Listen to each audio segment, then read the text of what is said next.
Hello everyone, my name is Heather and welcome to the channel Bookables. Today I'm here to do a video that I have been debating on doing for a while, and it's all about the easiest fantasies to read. Basically fantasies for very much beginners. And this is a video I've been toying around with because I still find myself a beginner in fantasy because I don't read the really plot heavy, really intense, big fantasy series. That's just not for me. I think I would like to do that maybe one day, but for right now, I'm not really into that. So I'm still, I wouldn't say I'm like a completely beginner, but I'm like maybe before intermediate. Like, I don't know what the process, but this list I have are just books that I think that if you're toying with the idea of getting into fantasy and you're just like, I'm not sure if I'll like it or not, is it going to be too complex for me? I think that these are really easy fantasies to get into. Now, you might disagree with some of these, you might agree with them. There are some of this list that I don't even like, but I still could think would be good for beginners when it comes to fantasy. This video can go several ways. A lot of people could like it. I'm sure a lot of people are not going to like it because I know there's a ton of really avid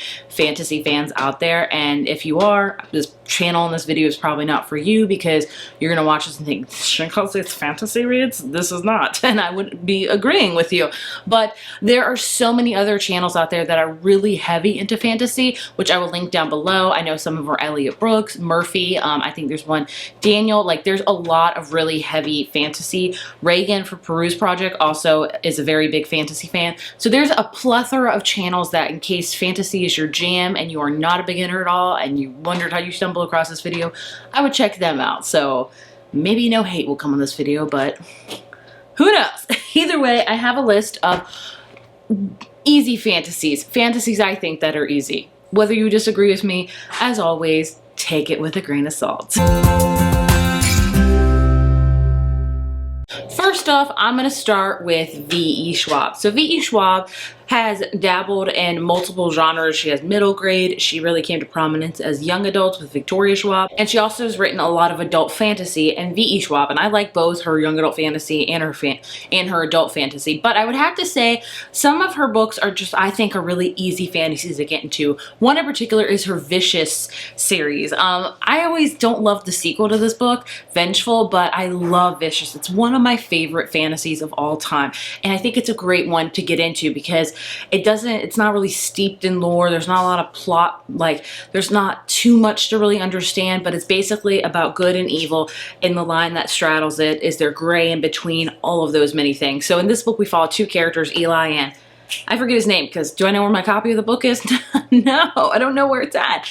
But either way, we start the book with Eli getting out of prison and he is seeking revenge on his roommate because he's the one that put him there. And then we flash back in time to see them as college roommates, and they start to toy with the idea of maybe becoming immortal, maybe doing some sort of grand act to become superheroes. And what do you know?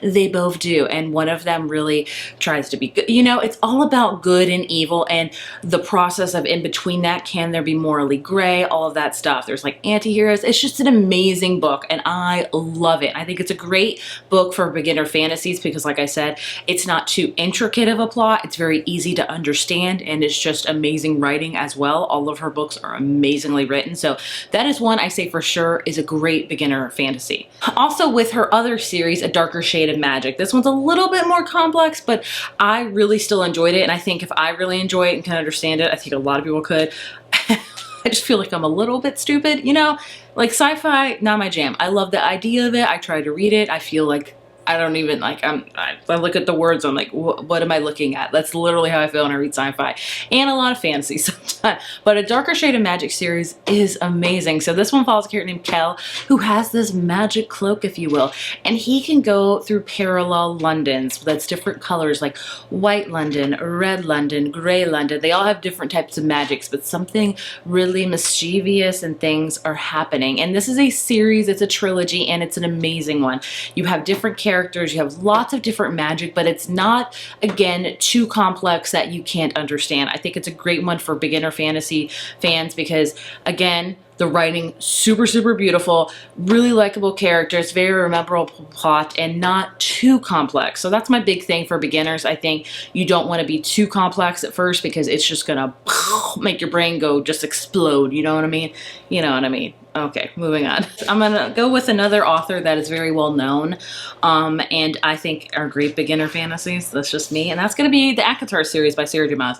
Look, this is labeled as young adult. Do I think it's young adult? Not freaking at all, because there's a lot of steamy times in it that I'm like, how is this labeled young adult?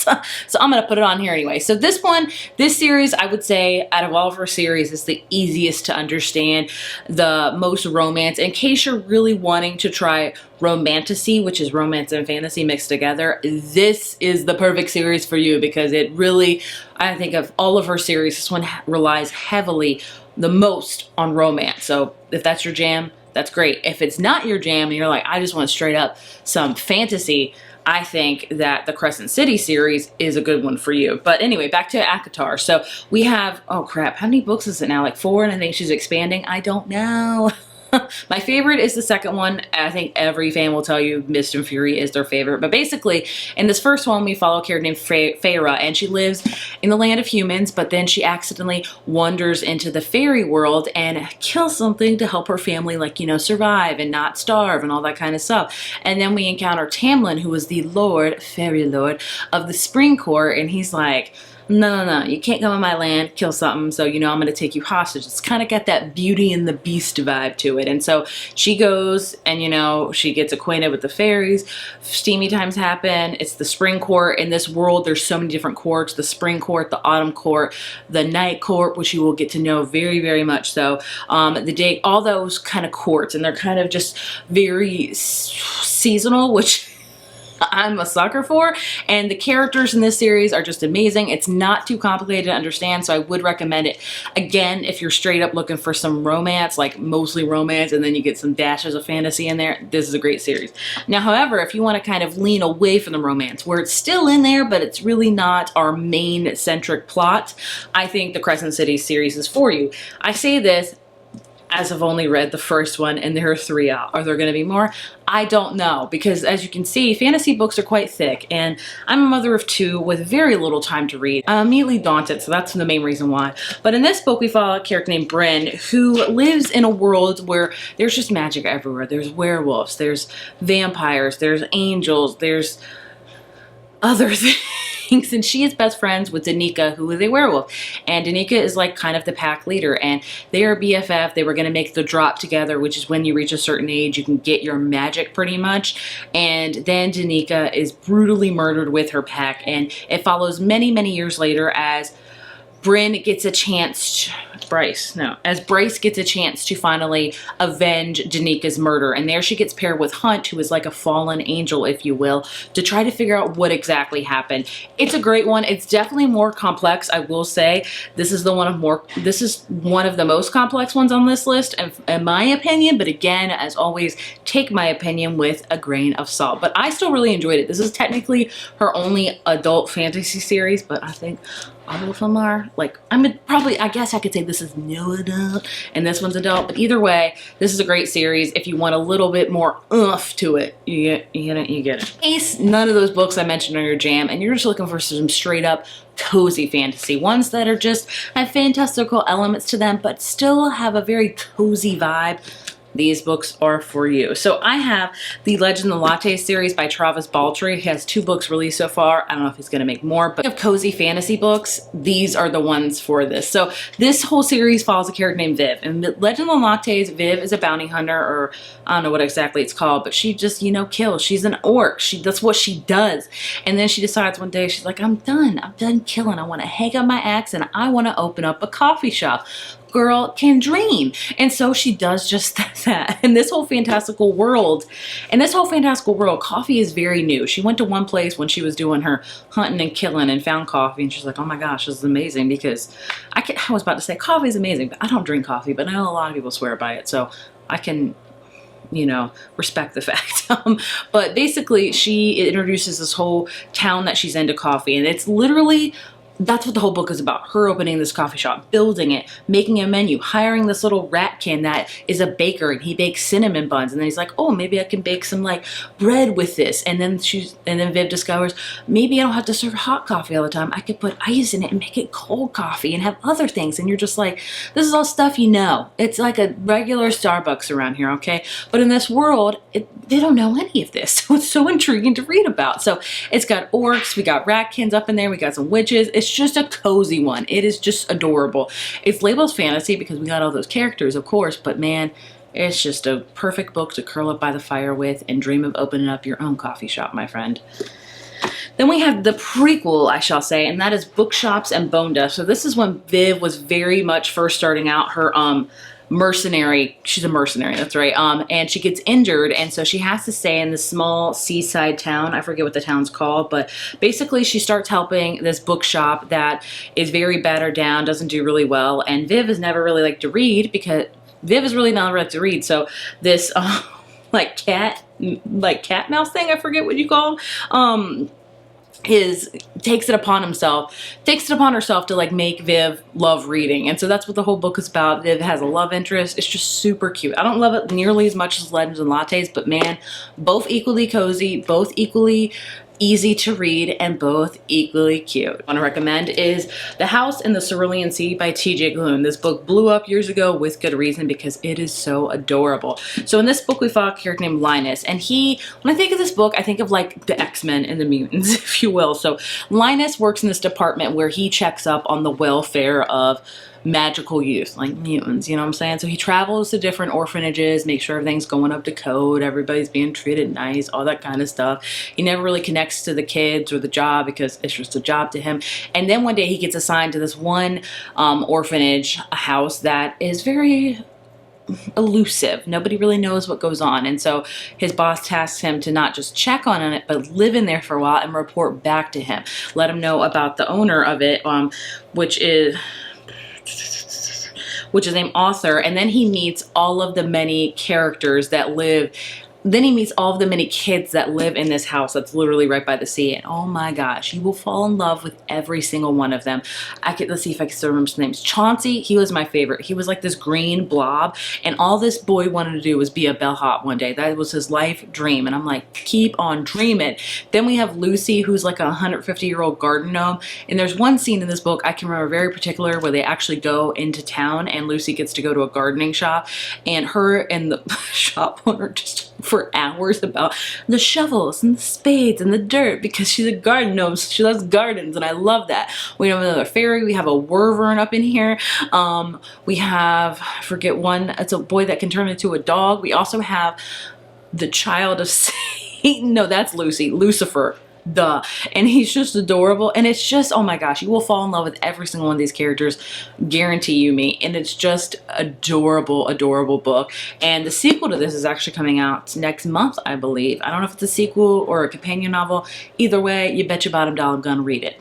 Then we're gonna go on to one that I'm sure you've been waiting to see, and that is Fourth Wing by Rebecca Yarros. This took BookTube by storm last year. I liked it. Look, I was a sucker for it. Do I realize it was well written?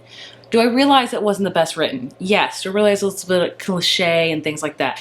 Yes. Do I realize it tapped into my like inner YA self? Yes. And I can, know all those things and still like it. That's fine with me. So this is the new fantasy series that has taken the world by storm. In this book, we found a character named Violet, and she lives at this, I forget how to call it, Basquia's college, and they have different quadrants. They have like historians, they have like soldiers, they have dragon riders, and Violet has always grown up to be a historian. And the mother, who's the dean, one day decides, hey, you know what? You are not going to be like in the library, historian, scholarly, all that kind of stuff, scrolls, whatever. You're going to be a dragon rider. And Violet's like, well, crap, I have not trained for this at all. And you have to train for this junk your whole life. And so the whole book is very much reminiscent of Divergent, which was my OG love of fantasy, like YA fantasy. Oh my gosh, so many videos on that. But either way, it just very much reminded me of that because she has to go through the test to become a dragon rider, and even then a dragon has to pick you. Look, if you're a fan of dragons, I checked this one out. I liked it. It's easy to read. It is romantasy, so there's a lot of romance in it. I think it's just fun. don't take it too seriously. I don't think it's meant to be taken seriously. Are there plot holes upon plot holes and not the best world building? Absolutely. But it's a book about dragons, so that's where you have to kind of go. That's just my opinion. It's easy to read and fun to read. Dragons, that's all I'll say. Then we have A Serpent in the Wings of Night by Carissa Broadbent. I read this one because I was kind of in a book hangover after Fourth Wing. I was like, what is something similar? And I came across this one. And I loved it. I loved it more than Fourth Wing even. This is a vampire one. If you don't know, I love vampires. Hi. So this book is about a character named Oriah who was born, she's human born to the vampire king. Vampires pretty much rule the world. And there's this competition, the Kinjari. It's a legendary tournament held by the goddess of death herself. And whoever wins gets a gift granted by the goddess. And Oriah has been training her whole life for this. She is like the only human within a pool of vampires entering this contest. And she is no damsel in distress, my friend. No, this girl knows how to kill. She knows how to wield a blade. She does not take any prisoners, and she is amazing.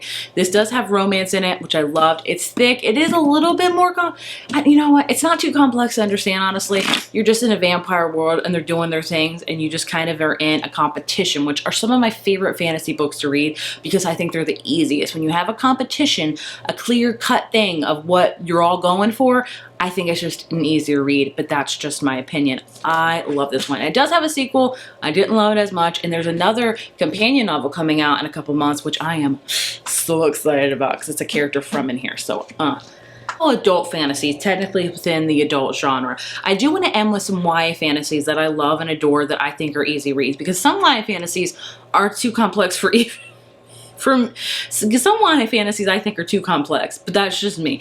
These ones I think are just really easy.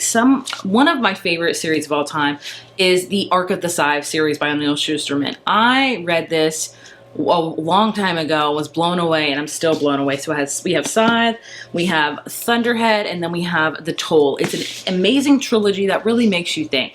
This whole series is about, like, what if death was cured? Like, we've cured everything, cancer, all that kind of stuff. So we have these people, Scythes, if you will, and they are in control of kind of making sure the human population does not get too out of hand. And so we follow two characters that become trainees. They don't sign up for this junk. They're just chosen. And so it's all about that. And the further you get into the series, you see how complex it is and how just intricate between the fine line of who decides to live and who decides to die and how kind of complex that gets. But man, this is an amazing trilogy. One of my favorite trilogies, YA fantasies of all time. I'm holding them up in the wrong order, but you get the gist. Another one of my favorite YA fantasy series is the Ember and the Ashes series by Sabatir. I will go to my dying day saying that this series does not get enough love. Like, I remember this book taking book 2 by storm when it came out. I don't even know when exactly it got published. And I read it and I fell in love, and then the rest of the series really wasn't talked about a lot. But now, you know, I will love it forever.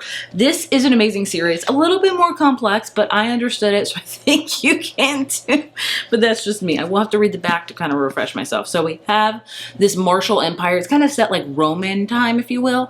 And basically we have a lot of characters. We have Lila, who is kind of with her family, and her parents were murdered because they were rebels against the empire, and she kind of goes undercover with that. And then we have Elias, who is the school where she goes out to be undercover, finest soldiers, and he's the son of like the headmistress, who is like the most evil of all evil. Then we have Helene, who was Elias's best friend, and personally my favorite character throughout the whole series, who is very much like, this is what the Empire should do. We follow whatever they do. We just, you know, that's what we're here for. And so we kind of get all of that. And it's, I don't know how to explain it, but just each book gets really more intricate with the characters and stuff. And by the end of this series with Sky, is this the last book, Sky Beyond the Storm, or is it Rebirth? Yeah, I think it's Sky Beyond the Storm. Will have you crying like a freaking baby. Sabatir is one of the authors, because there are some YA fantasy authors that will have big battles, but will have no real consequences, if you will, if you get what I'm saying. Like, no deaths will happen. Stop It to Hear said, no, I ain't doing that junk. I'm gonna just do it. You're gonna cry in my series, and that's how it's gonna be, because that's how war is. And yep. I'm still traumatized by it. I'm still traumatized, but I love it. And the last series I want to talk about is the Folk